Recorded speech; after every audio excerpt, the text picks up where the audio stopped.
And then it happened, Book 7, Chapter 7, The Surprise Party. It was June, and there were just 2 weeks left of school. While we were excited about school ending soon, we were also wary.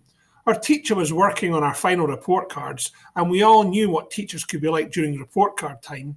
Everyone in class was on their best behaviour. As Gordon said, "Screw up now and whammo!" Mrs. Hogsworth might get even by writing the 12 most dreaded words ever heard on a report card.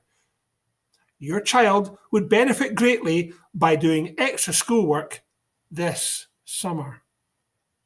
To ensure that this calamity didn't happen to any of us, Gordon came up with a foolproof plan. The class would buy Mrs. Hogsworth an end-of-the-year present that we would give to our teacher before she signed the final copy of our report cards. Gordon collected $5 from each student, and after school on Friday, the three of us, along with several other kids from our class, headed over to the mall. "I wish I'd thought of this years ago," said Gordon. "When Mrs. H gets her gift, she'll be so choked up and touched, she wouldn't dare put anything bad in our report cards." I grinned. Nobody could fake sincerity like good old Gordon. Everyone knew that our teacher loved and collected garden gnomes, so we headed straight for the garden centre, where we picked out an expensive, special, limited edition garden gnome. There was just enough money left over to buy a card. We picked out a really sappy card, with enough room for all the kids to sign their names. The card said, "To the greatest woman in the world." We were certain it would bring a tear to our eye. Even though the gift had been Gordon's idea, no one trusted him not to accidentally break or lose the gnome. So I was elected to keep the gift safe at my house until Monday, when we would present it to our teacher. I would bring the gift to school and everyone would sign the card at recess. Arriving at my house before my parents got home from work, I took the box containing the garden gnome and the card up to my room and hid it under the bed for safekeeping. The next morning, I biked over to Paulo's house to help him feed the calf he was raising for the county fair. When I returned home for lunch, I could hear my mother running the vacuum upstairs. My lunch was sitting on the table, so I sat down and dug in. And then it happened. Partway through my sandwich, the vacuum stopped, and a few seconds later, I could hear my mother crying. Startled, I ran upstairs to eavesdrop. To my dismay, the crying was coming from my room. Oh no! What had I done now? I cautiously opened the door and saw my mother kneeling on the floor. The garden gnome stood beside her, and she was holding the card we had bought for our teacher. She turned around when she heard me come into the room and exclaimed, "There you are, my sweet darling boy." She swept me up into her arms and squeezed me until I could hardly breathe. "I thought that everyone had forgotten that today is my birthday, and all along you had this adorable gift and this lovely card hidden under your bed for me. I'm sorry I ruined your surprise, my angel, but I was curious when my vacuum hit the box." Oh. I was too stunned to speak. Before I could think of a way to let her down gently, she sighed and continued, "This is the nicest thing that you've ever done for me. I just love this adorable garden gnome. I will treasure it forever. And this is the most touching card anyone has ever given me." She dabbed at her moist eyes. I had accidentally made my mum the happiest mum in the world. How could I tell her that I had forgotten all about her birthday and that this gift was from a teacher? Scooping up the garden gnome as though it were the Stanley Cup, she carried it downstairs and put it on the display in the centre of the dining room table along with the card. I was doomed.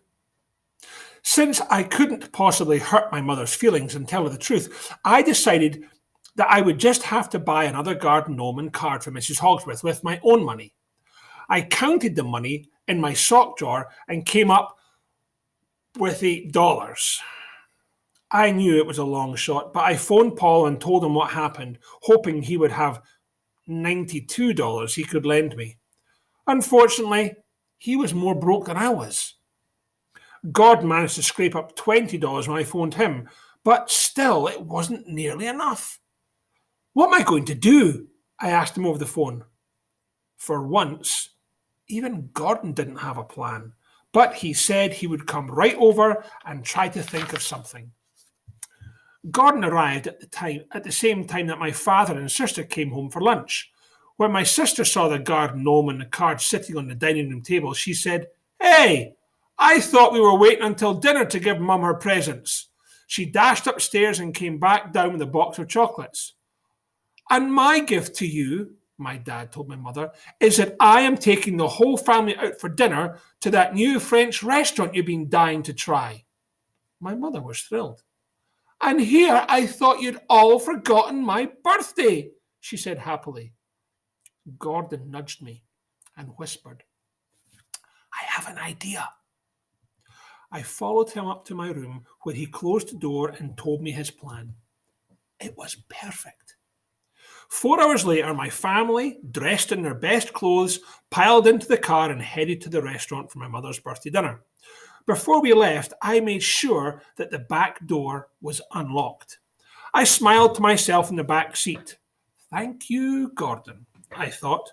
While my family was enjoying our fancy French dinner, Gordon was going to sneak into our house and steal the garden gnome out of our dining room. Your mum will be mad that her present was stolen, but at least she won't be broken-hearted, and you'll still get credit for giving her a really nice present, Gordon had said. It was the only solution. With Gordon in charge, what could go wrong? Apparently, plenty. During dinner, when my mother excused herself to go to the ladies' room, my dad grinned and said he had a surprise for all of us. He hadn't told us earlier because he wasn't sure if my sister and I could keep a secret. He had planned a surprise party for my mother.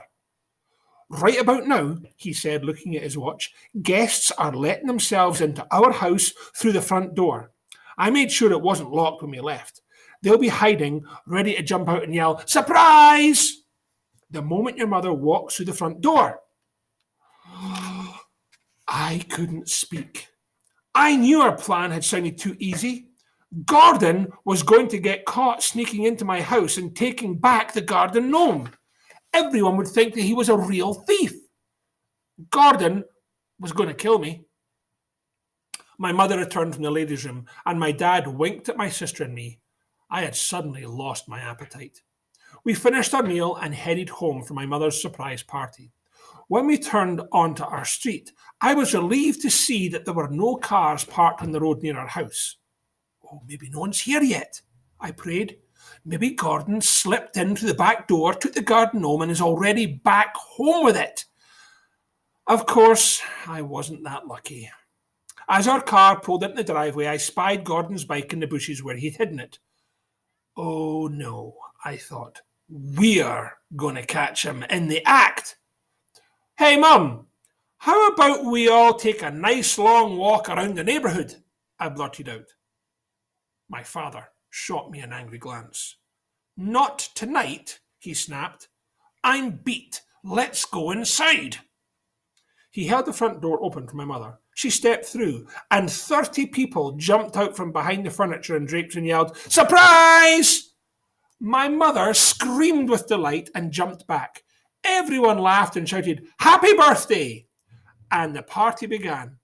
I pushed my way through the crowd of guests and headed straight for the dining room. The garden gnome was gone, and in its place stood a giant birthday cake with "Happy 40th Birthday" written in pink icing. I began searching the house for Gordon. Where could he be hiding? I checked closets, the basement, under the beds, and even outside, but there was no sign of him. He must have walked home with the gnome and left his bike in the bushes. I began to relax a little and enjoy the party. I ate 2 pieces of birthday cake and drank several glasses of punch. Before long, I needed to use the bathroom. There were several people waiting to use the bathroom ahead of me, and when it was finally my turn, I closed the door and locked it. I had just sat down on the toilet when a voice beside me made me jump in the air. Next to me, the lid on the clothes hamper opened up and out popped Gordon's head. "Gordon!" I hissed. "What on earth are you doing in the dirty clothes hamper?" "What do you think I'm doing?" he hissed back. "I'm hiding. Why didn't you tell me about the party?" "I didn't know." "Well, lucky for you, I grabbed this just as the first guest came to the front door." He pulled out the garden gnome. "I barely had time to hide in the laundry hamper. And then more people arrived and I couldn't escape. Do you know how disgusting it is hiding in a dirty laundry hamper for 2 hours, especially with all those people coming in here and going to the bathroom right next to you?" I'm really sorry, Gordon," I said, helping him out of the laundry hamper and removing my dad's underwear from his head. I lowered Gordon from the bathroom window and carefully handed the gnome to him, where he made his escape. Later that night, when the party was over and the guests had all gone home, my mum came into my room and sat on the edge of my bed. "I'm afraid I have some really bad news for you, dear," she said. "One of the guests must have stolen the adorable garden gnome you gave me. I can't find it anywhere, and I really loved it." "Oh, well, I'll always have the memory of the wonderful thing you did for me on my 40th birthday." End of the chapter.